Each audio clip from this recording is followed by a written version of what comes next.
آیت نمبر 1۔ اعوذ باللہ من الشیطان الرجیم، بسم اللہ الرحمن الرحیم، الف لام را تلک آیات الکتاب الحکیم۔ سورہ یونس، اس کو یونس اس لیے کہا جاتا ہے کہ اس میں حضرت یونس علیہ السلام اور ان کی قوم کا قصہ مذکور ہوا ہے۔ مکی صورت ہے، اور مکی صورت کا مطلب یہ ہوتا ہے کہ پیغمبر کی ہجرت سے پہلے یہ صورت نازل ہوئی۔ جو مکہ مکرمہ سے مدینہ منورہ ہجرت ہوئی ہے، اس سے پہلے جو صورتیں نازل ہوئی ہوں یا جو آیتیں نازل ہوئی ہوں، ان کو مکی صورتیں اور مکی آیتیں کہا جاتا ہے، اور جو صورتیں اور آیتیں مدینہ منورہ کی طرف ہجرت کے بعد نازل ہوئی ہوں، ان کو مدنی کہا جاتا ہے۔ تو یہ مکی صورت ہے، اور مکی صورتوں میں عام طور پر جو اصول اسلام ہے ان سے بحث کی جاتی ہے، انہی مضامین کو بیان کیا جاتا ہے۔ مثلا توحید ہے، رسالت ہے، قیامت ہے، اور مشرکین کے باطل اعتراض اور ان کے جوابات۔ یہ جو اصولی مضامین ہیں ان کو عام طور پہ مکی صورتوں میں ذکر کیا جاتا ہے۔ اس صورت کی پہلی آیت میں قرآن کریم کی حقانیت کو اور اس کے کتاب حکیم میں سے ہونے کو بیان کیا جا رہا ہے۔ فرمایا کہ الف لام را، یہ جو الف لام را، یہ اس قسم کے کچھ حروف صورتوں کے شروع میں آتے ہیں، کہیں الف لام میم، کہیں الف لام میم را، کہیں طٰہٰ، کہیں یاسین، کہیں نون، کہیں کاف، ہا یا عین صاد۔ ان سب کو حروف مقطعات کہا جاتا ہے۔ مقطعات مقطعاتن کی جمع ہے، اور مقطع کہتے ہیں جس کو کاٹ دیا گیا ہو، ٹکڑے ٹکڑے کر دیا گیا ہو، کیونکہ ان حروف کو کاٹ کاٹ کے پڑھا جاتا ہے۔ الف لام را کو الر نہیں پڑھتے، الف لام میم کو علم نہیں پڑھتے، بلکہ الف کو توڑ کے پڑھتے ہیں، الف لام میم اس طرح پڑھتے ہیں۔ اسی حروف کو مقطعات کہتے ہیں۔ ان کے معنی کیا ہے وہ اللہ کو معلوم ہے۔ نبی کریم صلی اللہ علیہ وآلہ وسلم نے ان مضامین کو، ان باتوں کو، ان احکام کو جن کا سمجھنا امت کے لیے ضروری ہے اور امت ان کے سمجھنے کی صلاحیت بھی رکھتی ہے، ان کو بیان کیا۔ لیکن جن احکام اور جن مضامین کو امت سمجھ نہیں سکتی یا ان کے لیے وہ ضروری نہیں ہے، تو آپ نے ان چیزوں کو بیان نہیں کیا اور نہ آپ ان کے بیان کرنے کے پابند تھے۔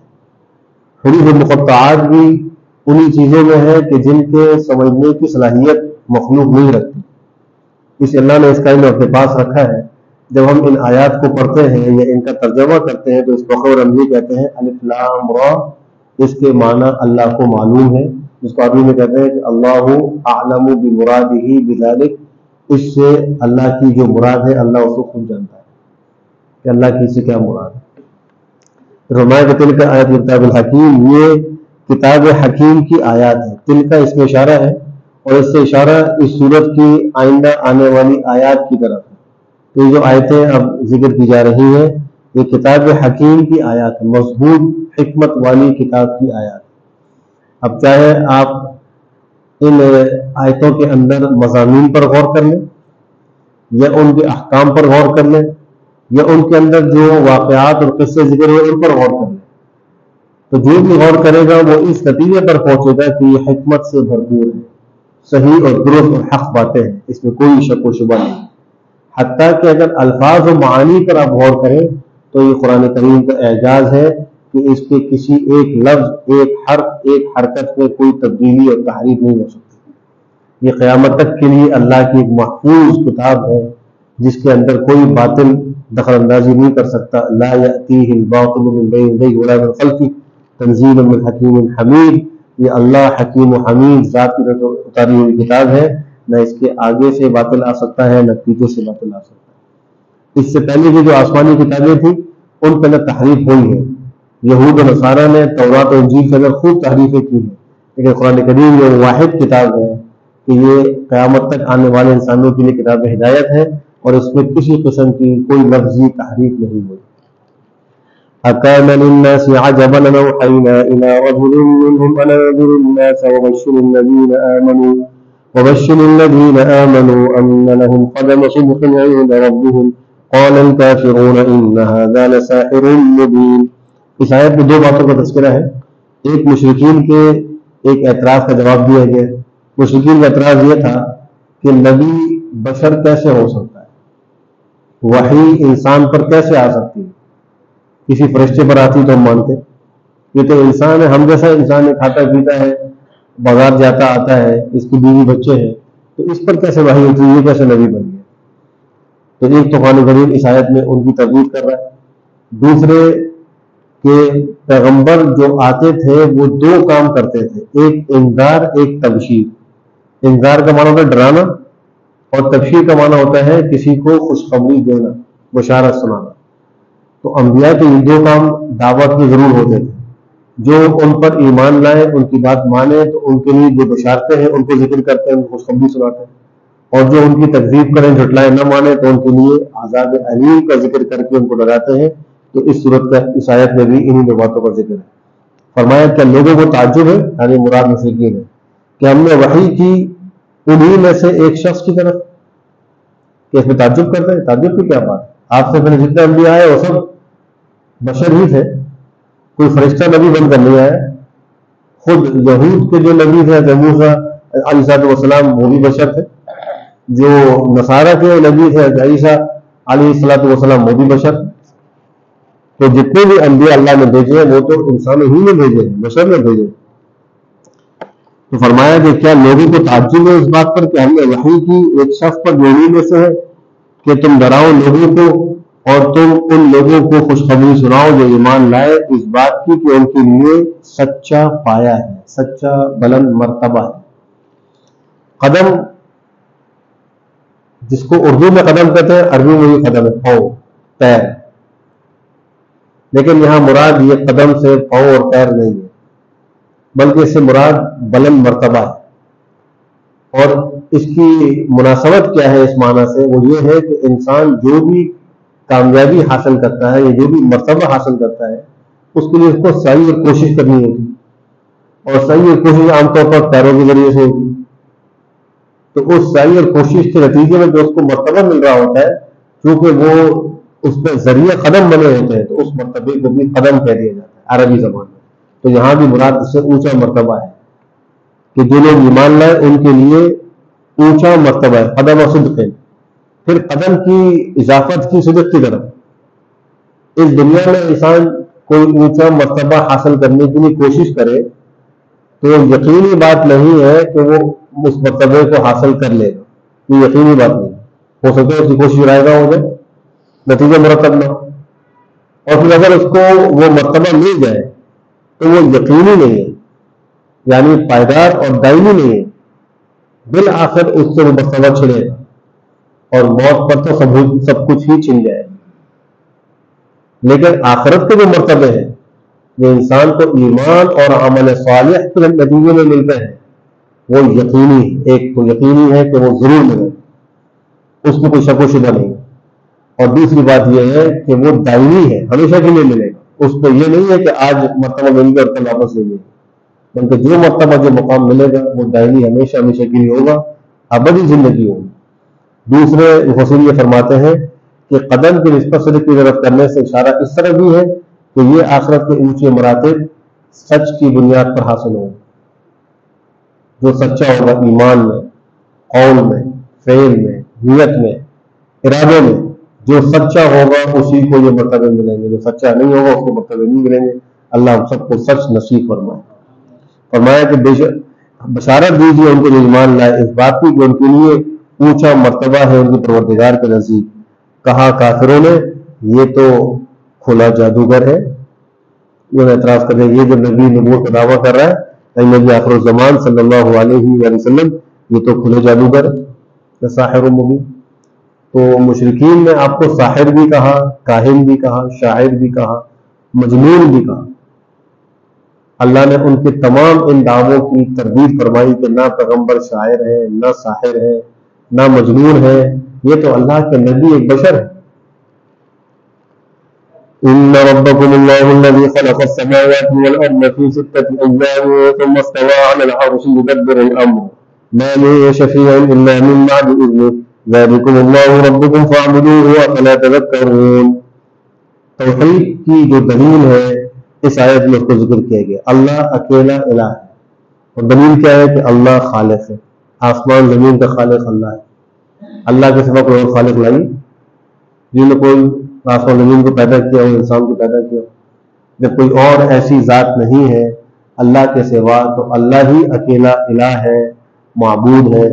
انسان کی عبادت کے لائق وہی ایک ذات ہے, وہ اللہ کی ذات ہے.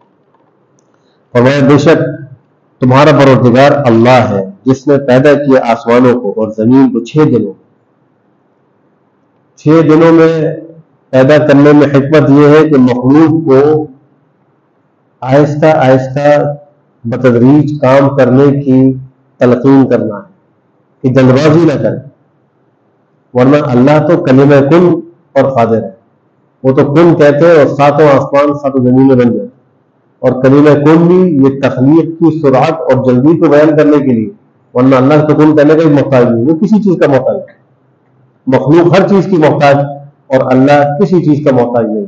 لیکن پھر بھی اللہ نے آسمان زمین اور ساری یہ فضا وغیرہ اس کو 6 دنوں میں بنایا. حضرت عبداللہ ابن عباس کی تفسیر کے مطابق ان میں ایک دن 1000 سال کے برابر. وہ 6000 سال میں اللہ نے آسمان زمینوں کو پیدا کیا اس تفسیر کے مطابق. اور پھر اس وقت سورج و چاند نہیں بنے تھے. تو 6 دن کا مطلب یہ ہے کہ 6 دنوں میں جتنا وقت لگتا ہے اتنے وقت میں اللہ نے بنایا. اس لیے کہ دن اور رات تو سورج و چاند کے پیدا ہونے کے بعد شروع ہوئے ہیں, اور آسمان زمین جب پیدا ہوئے تو اس وقت چاند سورج کے بعد میں پیدا ہوئے, وہ تو موجود نہیں تھے. تو قرآن کہہ رہے ہیں کہ 6 دنوں میں پیدا کیے. تو 6 دنوں کا مطلب یہ ہے کہ جتنا وقت 6 دنوں میں لگتا ہے اتنے وقت میں اللہ نے 7 آسمان اور 7 زمینوں کو پیدا فرمایا. اور ابن عباس کی تفسیر کے مطابق ایک دن کا وقت 1000 سال کے برابر, تو 6 دن کا وقت 6000 سال کے برابر. پھر فرمایا ثم استوى علی العرش, اللہ عرش پر قائم ہوا.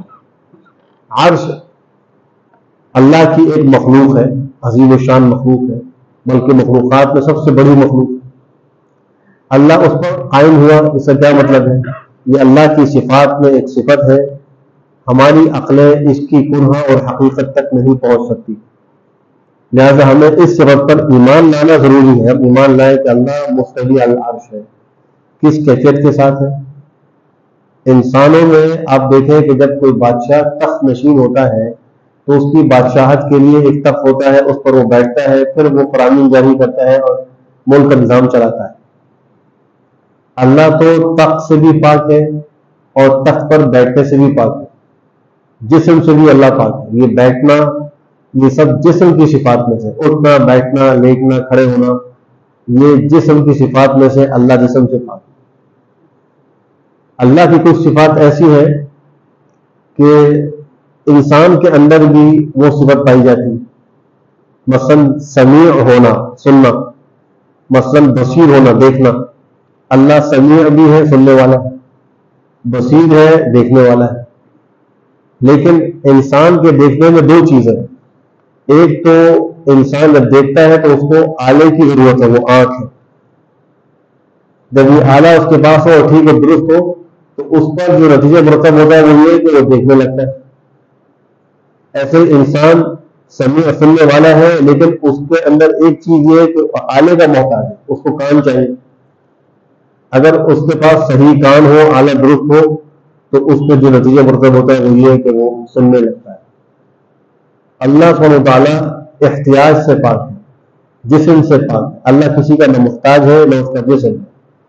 تو اللہ دیکھنے میں آنکھ کا محتاج نہیں, سننے میں اللہ کان کا محتاج نہیں. اللہ اپنی شان کے مطابق سمیع اور بصیر. ایسے ہی کچھ صفات ایسی ہیں جو مخلوق پر استعمال نہیں ہوتی, جیسے مستوی علی العرش ہونا. اس کا مطلب یہ ہے کہ اللہ تمام عالموں کو محیط ہے. اللہ کی قدرت اور حکومت تمام عالموں کے اوپر ہے. جیسے دنیا میں ایک بادشاہ اگر وہ کسی ملک میں بادشاہ ہو اور تخت نشین ہو تو اس پورے ملک میں اس کا نظام چلتا ہے. تو اللہ سبحانہ و تعالیٰ اپنی شان کے مطابق سارے عالموں کا اور ساری مخلوق کا بادشاہ ہے, مالک ہے, اور ان سب میں اللہ کا نظام چلتا ہے اور اللہ کا حکم چلتا ہے اور اللہ ان سب کو گھیرے ہوئے. اس امام مالک رحمہ اللہ سے جب کسی نے استوا کا معنی معلوم کیا کہ استوا کا معنی کیا ہے, تو انہوں نے فرمایا کہ الاستوا المعنى معلوم والکیف مجهول والایمان به واجب والسؤال عنه بدعۃ، کہ استوا کا معنی تو معلوم ہے، قائم ہونا، مستوی ہونا، کیفیت مجہول ہے، ہم کیفیت نہیں جانتے، اللہ کس کیفیت سے مستوی ہم نہیں جانتے، اس پر ایمان لانا واجب ہے، جو ایمان لے کر نہیں آئے گا وہ مسلمان نہیں ہوگا۔ اور چوتھی بات یہ کہ اس کے بارے میں سوال کرنا بدعت ہے، یہ سوال نہیں کرنا چاہیے کہ اللہ کس کیفیت سے مستوی ہے، ہماری عقل میں وہ کیفیت آ ہی نہیں سکتی، لہٰذا ہم کہیں کہ اس کا معنی معلوم ہے، کیا کیفیت ہے اللہ جانتے ہیں، ہم اس پر ایمان لاتے ہیں۔ پھر اللہ عرش پر مستوی ہو، یدبر الامر، کاموں کی تدبیر کرتا ہے، سارا نظام اللہ چلا رہا ہے، سورج کب نکلے گا، کب غروب ہوگا، چاند کب نکلے گا، ستارے سیارے اپنے محور میں کیسے گھومیں گے، کیسے چکر لگائیں گے، بارشیں کیسے ہوں گی، پیداوار کیسے ہوگی، یہ سارے امور کی تدبیر اللہ کرتے ہیں، وہ مدبر۔ مشرکین بتوں کو اللہ کا شریک قرار دیا کرتے تھے، مان شفیعین سے ان کی اس بت پرستی کی تردید ہو رہی ہے، تم اللہ کا شریک قرار دیتے ہو، شریک تو کیا، یہ تو شفیع بھی نہیں ہے، سفارشی بھی نہیں بن سکتے، اللہ کے حکم کے بغیر اللہ کا کوئی سفارش نہیں کر سکتا، تو شریک ہونا بہت دور کی بات ہے، یہ پارٹنر کیسے بنیں گے، ان کی تو کوئی بات سننے کے قابل نہیں ہے کہ ان کی بات سنیں، اللہ ان کا محتاج نہیں ہونا، ان کے آگے مجبور ہے۔ فرمایا نہیں ہے کوئی سفارش کرنے والا مگر اللہ کی اجازت کے بعد، کل قیامت میں جو بھی سفارش ہوگی اللہ کے حکم سے ہوگی، اللہ کے حکم کے بغیر کوئی کسی کی سفارش نہیں کر سکتا۔ ذالکم اللہ، یہ اللہ ربکم تمہارا پروردگار ہے، ذالکم اصل میں وہ اللہ تمہارا پروردگار ہے، فاعبدوہ، بس اسی کی بات کرو، کہ تم نصیحت حاصل نہیں کرتے۔ الیہ مرجعکم جمیعا وعد اللہ حقا انہ یبدأ الخلق ثم یعیدہ لیجزی الذین آمنوا وعملوا الصالحات بالقسط والذین کفروا لهم شراب من حمیم وعذاب علیم بما كانوا یکفرون۔ اسی کی طرف تمہارا لوٹنا ہے سب کے سب کا، انسان اللہ ہی کے پاس سے آیا ہے اور اس کو لوٹ کر بھی اللہ کے پاس جانا ہے۔ اس حقیقت کو ہمیشہ اپنے سامنے رکھنا چاہیے کہ ساری مخلوق، سارے انسان لوٹ کے اللہ کی بارگاہ میں پیش ہوں گے، وہاں جانا ہے۔ وعد اللہ حق، اللہ کا حق و سچ وعدہ ہے، بے شک وہ پیدا کرتا ہے پہلی مرتبہ، پھر وہ دوبارہ لوٹائے گا۔ اول مرتبہ پیدائش بھی اللہ نے دی، انسان کچھ نہیں تھا، اللہ نے اس کو وجود بخشا، تو پہلی بار پیدا کرنے والا بھی اللہ ہے، تو جب انسان کچھ نہیں رہے گا اللہ اس کو پھر زندہ کرے گا، مر کر مٹی مٹی ہو جائے گا، ریزہ ریزہ ہو جائے گا، اللہ پھر اس کو روح پھونک کر زندہ کرے گا، ثم یعیدہ، اسی کو کہتے ہیں بعث بعد الموت، جو ہمارے ایمانیات کا ایک حصہ ہے۔ آمنت باللہ وملائکتہ وکتبہ ورسلہ والیوم الآخر والقدر خیرہ وشرہ باللہ تعالی والبعث بعد الموت، ہم ایمان لائے اس بات پر بھی کہ موت کے بعد دوبارہ جی اٹھنا ہے، دوبارہ زندہ ہونا۔ پھر کیا ہوگا، اللہ دوبارہ زندہ کر کے کیا کرے گا، تاکہ اللہ جزا دے ان کو جو ایمان لائے اور انہوں نے نیک عمل کیے انصاف کے ساتھ، اللہ بدلہ دے، تو اس وقت جزا و سزا کا معاملہ ہوگا، نیکی پر اچھا اجر ملے گا اور بدی پر گناہ ہوگا۔ اور ہمارے جو وہ لوگ جنہوں نے کفر کیا ان کے لیے پینا ہے کھولتے پانی سے، الیاذ باللہ، ان کو کھولتا پانی ملے گا، تو عذاب علیم، دردناک عذاب ہے، اس وجہ سے کہ وہ کفر کیا کرتے تھے۔ اللہ ہم سب کو کفر و شرک سے محفوظ فرمائے۔ الحمدللہ رب العالمین، والعاقبۃ للمتقین، والصلاة والسلام على خیر خلقہ محمد وعلى آلہ وصحبہ اجمعین۔ اللهم أرنا الحق حقا وارزقنا اتباعه وأرنا الباطل باطلا وارزقنا اجتنابه۔ ربنا آتنا في الدنيا حسنة وفي الآخرة حسنة وقنا عذاب النار۔ اے اللہ ہمارے صغائر و کبائر کو معاف فرما، اے اللہ ہم سب کو ایمان کامل نصیب فرما، اے اللہ آخرت کی جملہ نعمتیں ہم سب کو نصیب فرما، اے اللہ آخرت کے ہر قسم کے عذابوں سے ہم سب کی حفاظت فرما، اے اللہ دنیا اور آخرت کی عافیت نصیب فرما، اے اللہ تمام بیماروں کو شفا صحت عافیت نصیب فرما، ہمارے تمام مرحومین کی کامل مغفرت فرما، ہم سب کو موت سے پہلے آخرت کی تیاری کی توفیق نصیب فرما۔ جو پریشان حال ہے اللہ ان کی پریشانیوں کو دور فرما، اے اللہ جو مصیبت زدہ ہیں ان کی مصیبتوں کا مداوع فرما، اے اللہ جنہوں نے دعاؤں کے لیے کہا ہے ان سب کی جائز حاجات کو غیب سے پورا فرما، جملہ مشکلات کو حل فرما، مقاصد حسنہ میں کامیاب و کامران فرما۔ ربنا تقبل منا انک انت السمیع العلیم وتب علينا إنك أنت التواب الرحيم. وصلى الله تعالى على خير خلقه محمد وعلى آله وصحبه أجمعين برحمتك يا أرحم الراحمين.